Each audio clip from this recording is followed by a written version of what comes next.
সঠিক উত্তরের প্রথম প্রশ্নটা বলেছে x% বার্ষিক সরল সুদের হারে কোনো মূলধনের x বছরে সুদ x টাকা হলে মূলধনের পরিমাণ কত। তাহলে মূলধনটাকে যদি আমরা p ধরে নিই তাহলে p ইন্টু এক্স বছর ইন্টু x%, তাহলে x/100 equals to p x সুদ ধরেছে, তাহলে x হচ্ছে সুদের পরিমাণ। তাহলে দেখো বোথ সাইড থেকে x চলে গেলে p into x/100 equals to 1 বা p ইকুয়াস টু কী হবে 100/x হয়ে যাবে। অপশনটা আমরা পেয়ে যাবো সি নাম্বারে। দ্বিতীয় প্রশ্নে বলেছে এক্স সমানুপাতিক ওয়াই স্কোয়ার এবং ওয়াই ইকুয়াস টু 4 যখন এক্স ইকুয়াস টু 8, আবার এক্স ইকুয়াস টু 32 হলে ওয়াই এর মান কত হবে। তাহলে আমরা প্রথম অংশটুকু নিয়ে নিলাম, সেখান থেকে লিখতে পারি এক্স সমান চিহ্ন কে ইন্টু ওয়াই স্কোয়ার, যেখানে কে হচ্ছে অশূন্য ভেদ ধ্রুবক।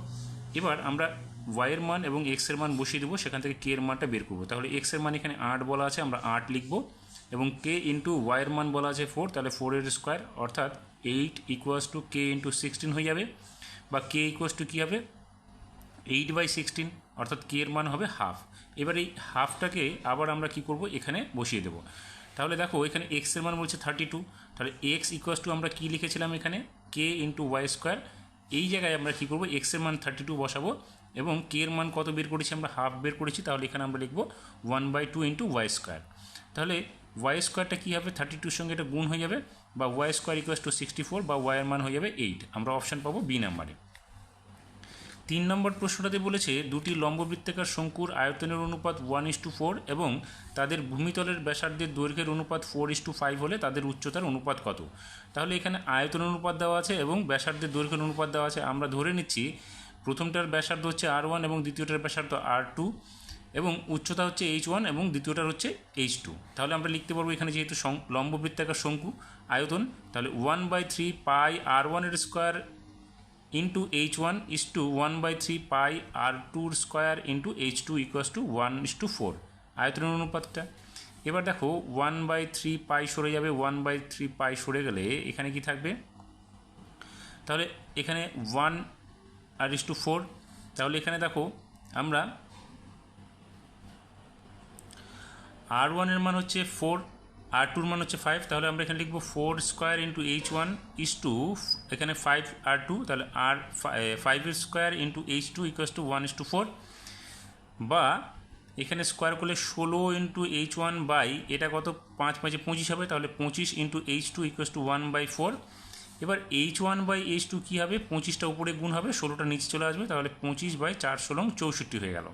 বা h1:h2 কী হবে এটা রুট হয়ে যাবে, তাহলে এখানে কত হলো রুট না, এখানে h1/h2 এখানে কত হবে 25:64। অপশান আমরা পেয়ে যাব ডি নাম্বারে।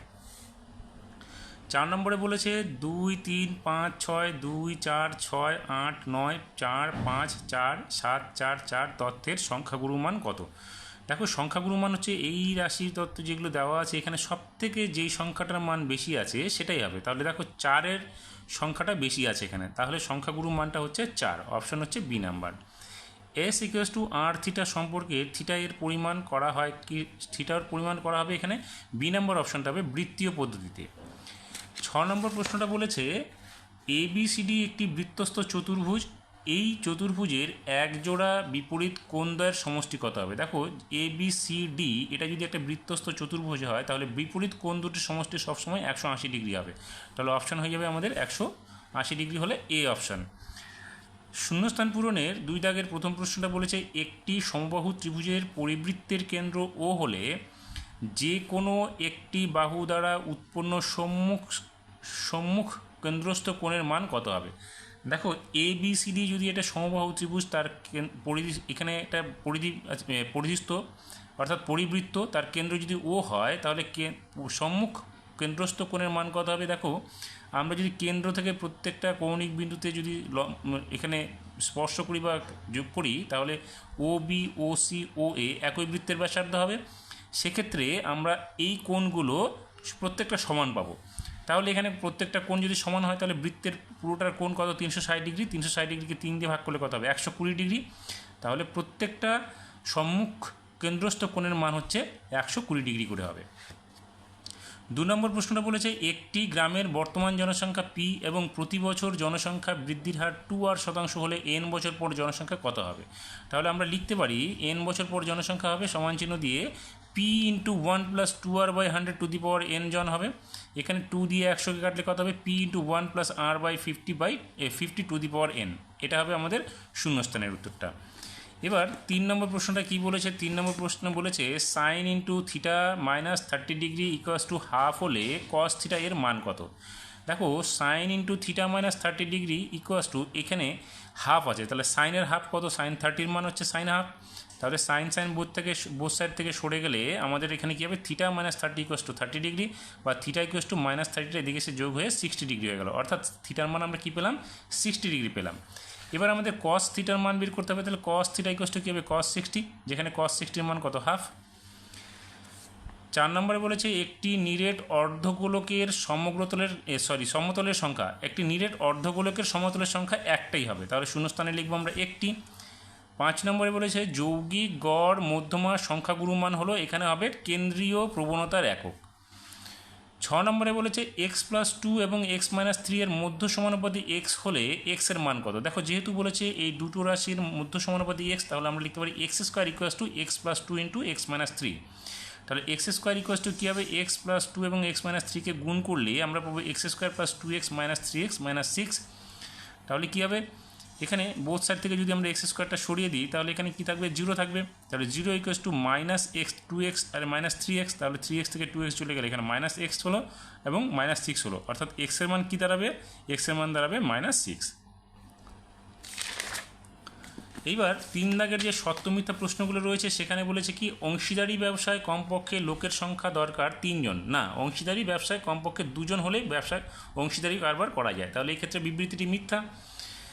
2 নম্বর বলেছে 3টি অসমরেখ বিন্দু দিয়ে একটি মাত্র বৃত্ত অঙ্কন করা যায়, হ্যাঁ এই বিবৃতিটি সত্য।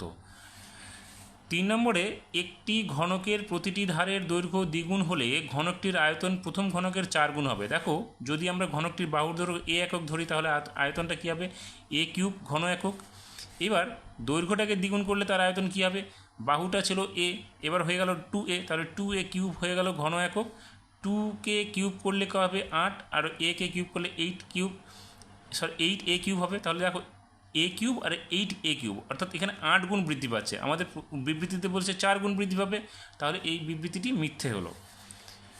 4 নম্বরে বলেছে x-3 whole square equals to x² - 6x + 9 একটি দ্বিঘাত সমীকরণ। দেখো x-3 হোল স্কোয়ার এটা ভাঙালে আমরা কী পাবো, x² - 6x + 9ই পাবো, তাহলে x² - 6x + 9 equals to x² - 6x + 9, এই বোথ সাইডে দেখো সমান সমান, তাহলে তো এটা হতে পারে না, এটা সমাধানযোগ্য নয়, সেক্ষেত্রে বিবৃতিটি আমরা লিখব মিথ্যা, কারণ সমাধানযোগ্য না হলে সেটা দ্বিঘাত সমীকরণ হতে পারে না। এবার 5 নম্বরে বলেছে ক্রমযৌগিক পরিসংখ্যার লেখচিত্র বক্ররেখাকে ওজায় বলে, হ্যাঁ এটা সত্য। 6 নম্বরে বলছে cos 54° এবং sin 36° এর মান সমান। দেখো cos 54°কে আমরা এইভাবে লিখতে পারি, এটা পূরক কোণে যদি ভাঙাই তাহলে cos 90° - 36°, 90 থেকে 36 বাদ দিলে দেখবে 54° পেয়ে যাব।